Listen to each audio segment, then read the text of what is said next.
Are you who you were born to be, or are you simply who the world told you to be?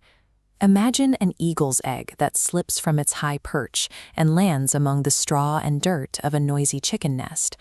When the egg hatches, the chick emerges into a world of constant scratching and clucking. It spends its first days absorbing the social cues of the brood. Every interaction and every sound reinforces the reality of the chickens surrounding it. Without any external context to suggest a different path, the young bird accepts this environment as the only reality it will ever know. As it matures, the eagle adopts the specific behaviors of the flock.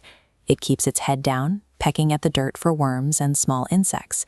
It learns to mimic the vocalizations of the chickens and limits its flight to short, heavy bursts just a few feet off the ground. The bird identifies completely with the flock. It does not feel like a visitor. It believes with total conviction that it is a chicken. This creature, engineered to dominate the heights, remains grounded by a lack of self-awareness. Belief, rather than a physical enclosure, keeps its world small. The eagle reaches adulthood, its life defined by the routine of the yard, until a single moment interrupts the pattern.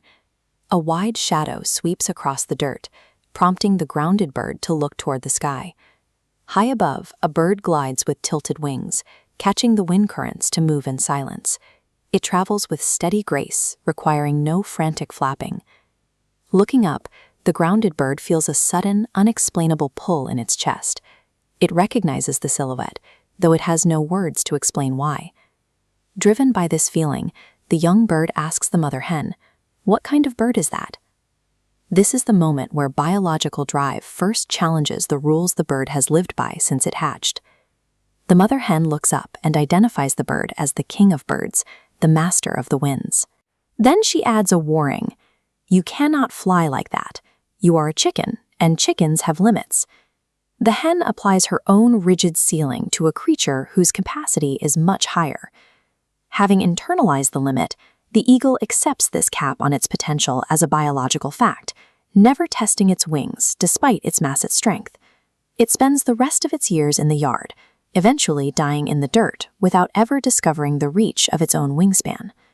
Taking a lifetime of capacity to the grave because of a borrowed limitation is the ultimate failure of this story.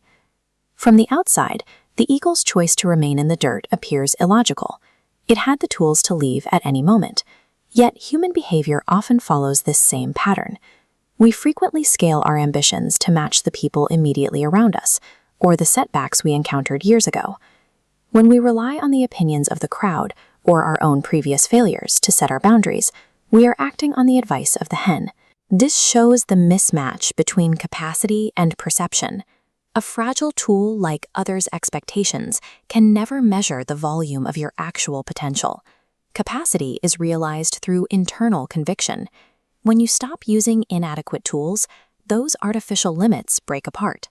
Stop evaluating your future based on the height of the yard you're currently standing in. Test your wings before you decide they cannot carry you. Look at the eagle within. Reject the safety of the dirt and move toward the sky you are built to inhabit.